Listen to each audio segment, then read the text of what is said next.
On the breezy veranda of a seaside villa, I clutched my phone, feeling the weight of frustration in my chest.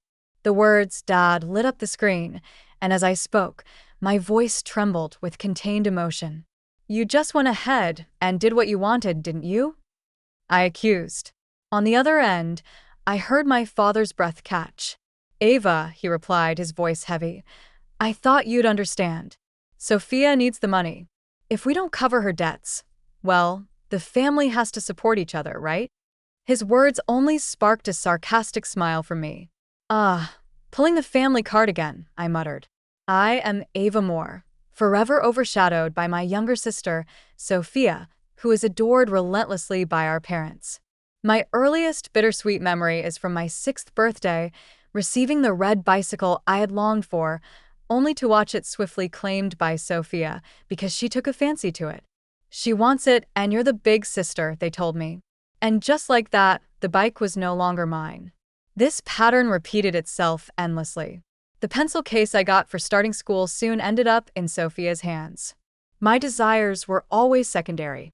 My attempts to join swimming were dismissed because funds were allocated for Sophia's piano lessons. Sophia would feel lonely, they said.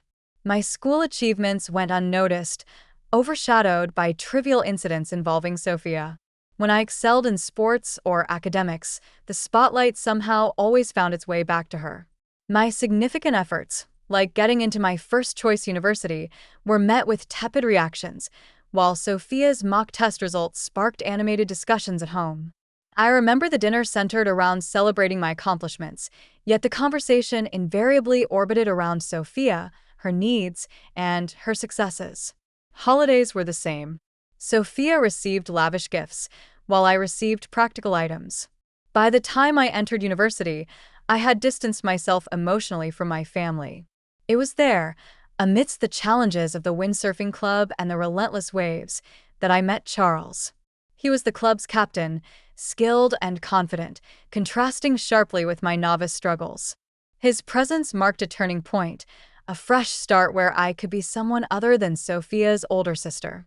As I stood on that veranda, phone in hand, the sea breeze mingling with the turmoil inside me, I realized how far I had come and how much further I needed to go to find my place, independent of the shadow cast by my sister. As I struggled in the rough sea, my eyes burning from salt water and fatigue, I was on the brink of giving up. But just then, Charles reached out his hand, reassuring me with a smile. "Everyone starts like this," he encouraged. I fell all day long as a freshman, too. Those words were a lifeline in a sea of challenges, offering me a kindness I'd seldom felt before. One dusk, during the final day of our windsurfing camp, I was alone in the water, fighting to stand on my board without success. "Ava, the wind is shifting," Charles called out from the shore. Suddenly, with his guidance ringing in my ears, everything clicked: the direction of the wind, the rhythm of the waves, and the balance of the board. Before I knew it, I was riding the waves. My teammates cheered, but the sight that filled me with pride was Charles's beaming smile. "Don't tense up on the board," he advised gently. "Feel the waves and move with them." His words resonated with me deeply. It was a stark contrast to the indifference I'd always received from my parents, who only had eyes for my sister, Sophia. "Ava, you've got talent," Charles later told me, praising my natural intuition for the waves.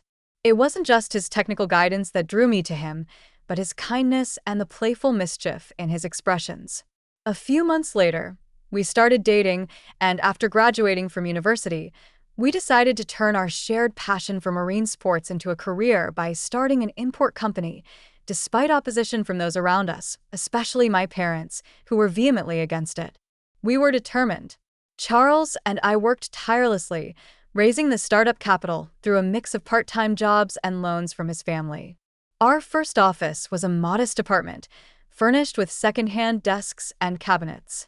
"This is our starting line," Charles joked, and we laughed together, sharing in the excitement of our new venture. Finding business partners proved challenging. Many dismissed us due to our youth and lack of experience, but we persevered, attending marine sports tournaments, building relationships with athletes, and slowly earning their trust. Our breakthrough came when we secured an exclusive distributor contract with a budding manufacturer in New Zealand who were keen to expand into the US market. The night we signed the contract, we celebrated in our humble office with a cheap bottle of sparkling wine and canned appetizers.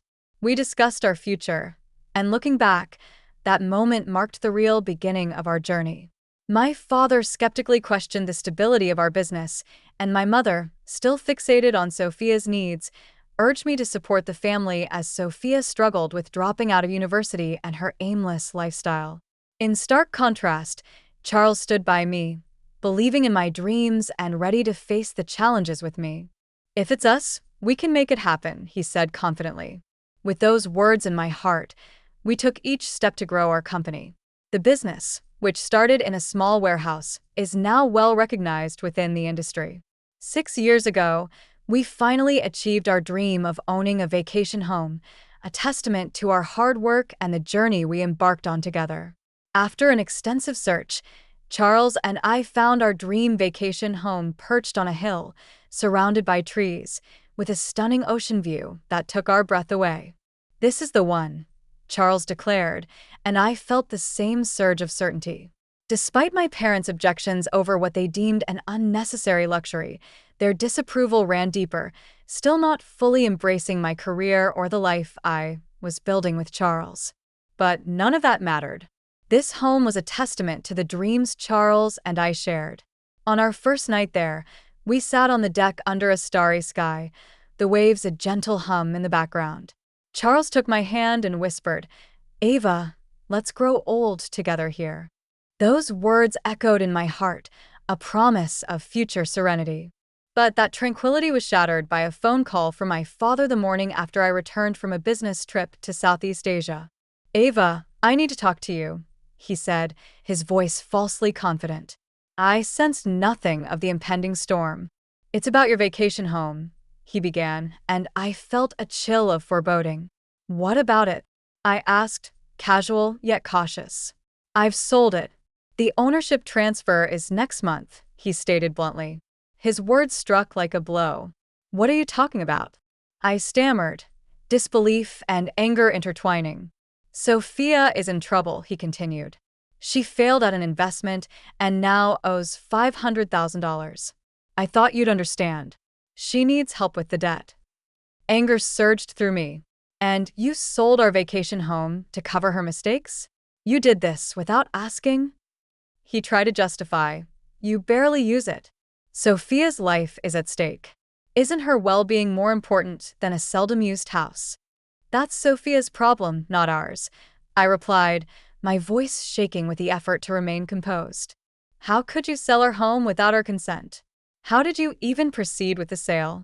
There was a pause, a moment of hesitation from him. "I had your signatures. The documents were prepared, forged them." I gasped, the weight of their betrayal sinking in. "This is a crime. An unauthorized sale is fraud." "Don't be ridiculous, Ava. How can you turn a family matter into a police case?" he argued. "This isn't just a family matter. It's a crime," I insisted, my grip on the phone tightening. "Dad, Mom, it's time you stopped cleaning up after Sophia's messes." As I hung up, the sound of the waves filled the void his words had left. The ocean breeze cooled my flushed cheeks. The vacation home before me, a symbol of what Charles and I had strived for, was now tangled in a web of deceit. "Yes, we're family," I said to the empty air, a sad resolve in my voice, "and that's exactly why I must report you both for fraud." In the silence that followed, only the relentless whisper of the ocean remained, a reminder of the dreams and struggles that had brought us to this point. I was reeling from the realization of how far my parents were willing to go for Sophia. Their misguided devotion had finally pushed them over an unforgivable edge. In part, I wondered if I should have intervened earlier, but it was clear now that enough was enough. Stowing my phone away, I retreated back into the quiet of the vacation home, trying to process everything. An hour later, my phone buzzed again. It was Charles. "Ava, are you okay?" His voice was calm in the storm. "Yes, I just got off the phone with my dad," I replied, my voice steadier than I felt. "And I heard from the buyer. Charles had news of his own. Turns out the buyer— And there's more, he continued. The police found the forged documents my parents used. The news tightened a knot in my chest. How could they? I murmured, more to myself than to him. Charles arrived at the vacation home later that evening, concern etched on his face. Are you okay? He asked as he wrapped me in a comforting embrace. The dam of my emotions broke, and I wept openly. Why would they do this? Just because it's for Sophia? Charles stroked my hair, soothing me with gentle words. You've done nothing wrong, Ava.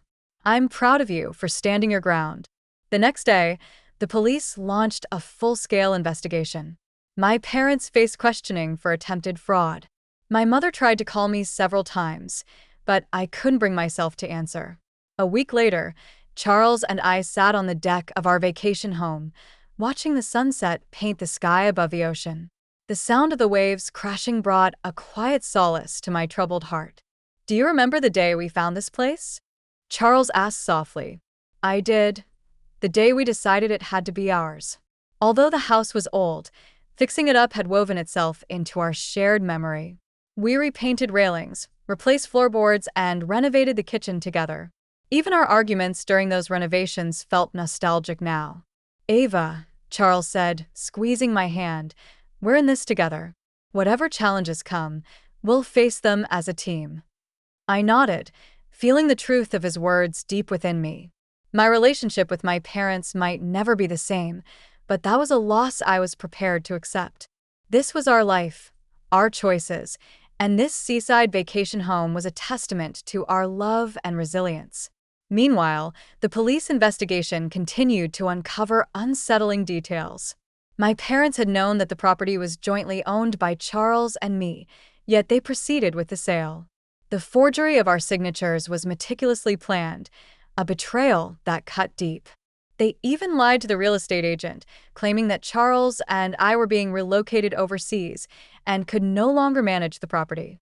Most shocking of all was the revelation that my mother had spread rumors about us in the neighborhood, claiming we had racked up debts and were forcing them to clean up our mess, all to cover for Sophia's irresponsible actions. As the truth came to light, Charles and I stood together, ready to face whatever came next, secure in the knowledge that we had each other. During police questioning, my mother tearfully admitted that what started as a minor financial hiccup ballooned into a $500,000 catastrophe. My parents had exhausted their savings and even sold land to settle Sophia's debts, yet it was still not enough. Desperate, they attempted to sell our beloved vacation home to bridge the financial gap. Throughout the interrogation, my mother maintained Sophia's innocence, claiming she was simply naive and easily deceived, not as astute as me, a statement that left even the seasoned officers speechless. My feelings were a tangled mess. The revelation that my parents had stooped to such desperate measures was hard to digest. Then, amidst this turmoil, Sophia called me. How could you do this, sis? Turning our parents over to the police is cruel, she accused, her voice dripping with her usual victimhood. Calmly, I responded, Sophia, do you realize they try to sell the vacation home that Charles and I cherish just to cover your debts? That's not just wrong. It's illegal. But we're family, aren't we? I'm really struggling here, she retorted, her voice a mix of defiance and desperation. It's time you started taking responsibility for your actions. I'm done cleaning up after you, I said before ending the call, a wave of exhaustion washing over me. From childhood, Sophia had been pampered excessively, while I diligently pursued my studies and career.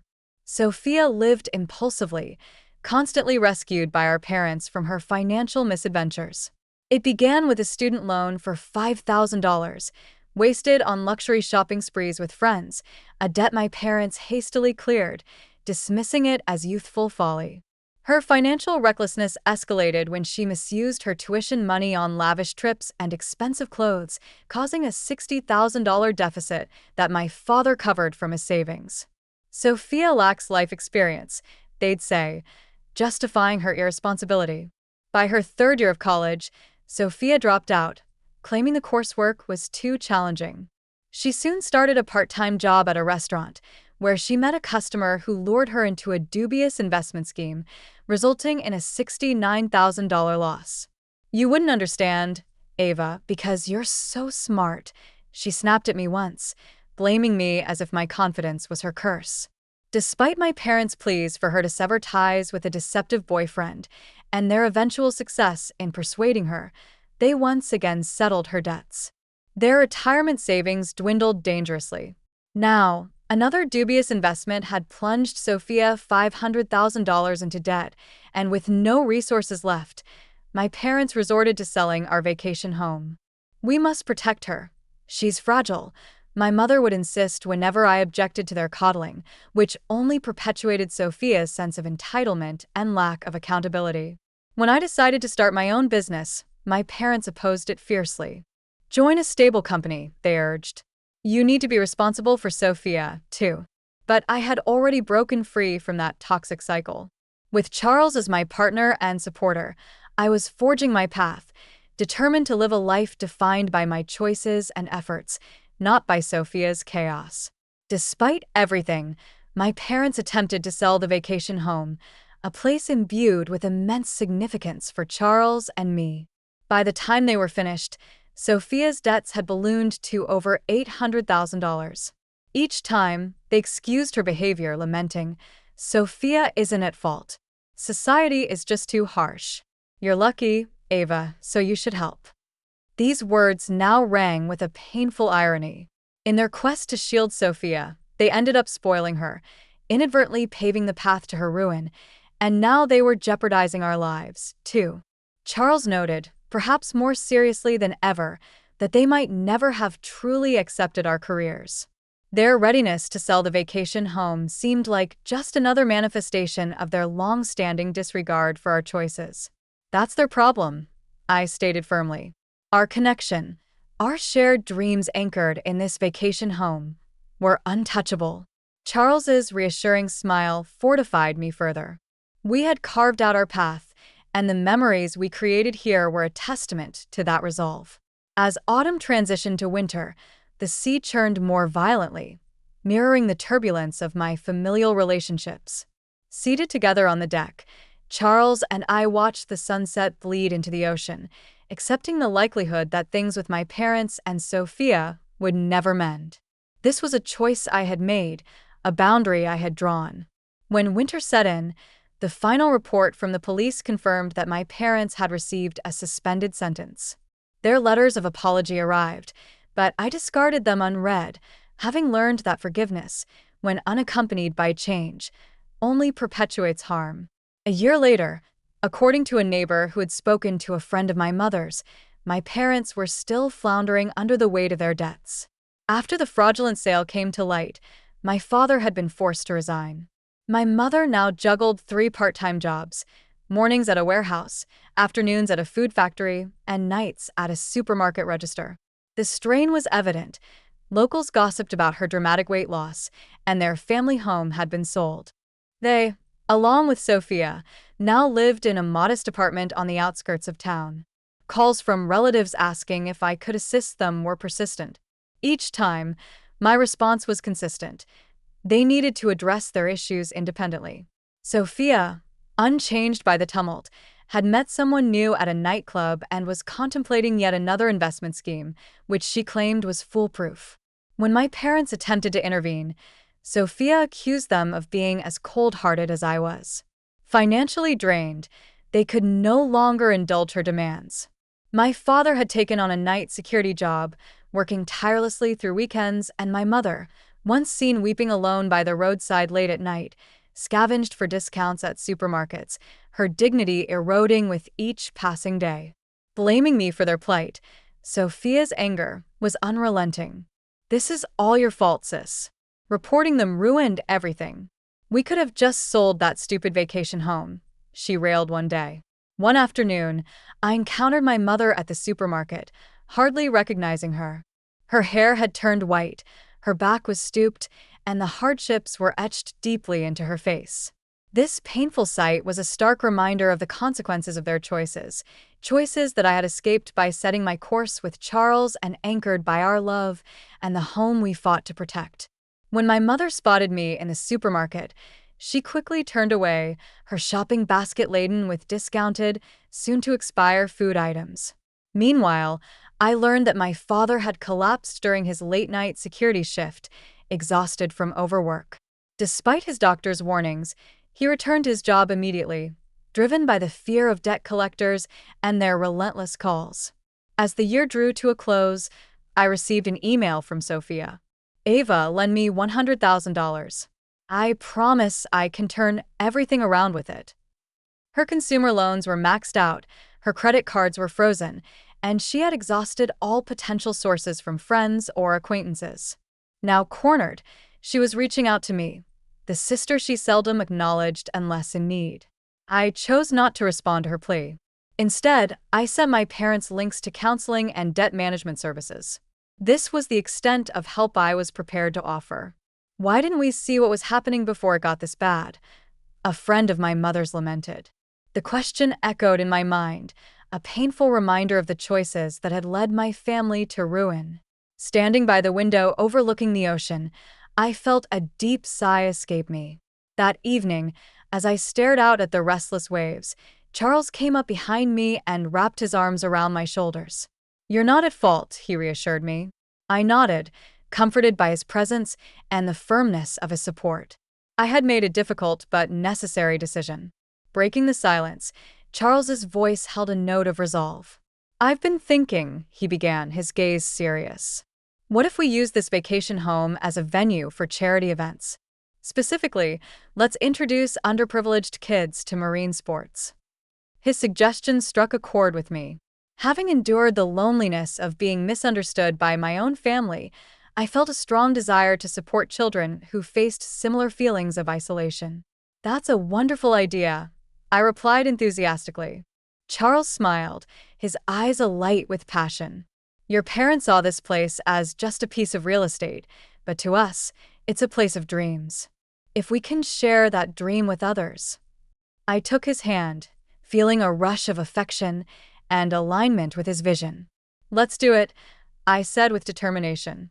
We changed into our wetsuits and hit the waves, where I felt a profound sense of happiness wash over me. Yes, my relationship with my biological family might have been irreparably damaged, but I had chosen my own path. That choice was not a mistake.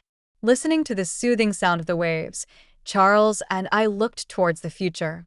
This vacation home would continue to nurture our dreams, and now it would also serve as a beacon of hope for others chasing their own dreams.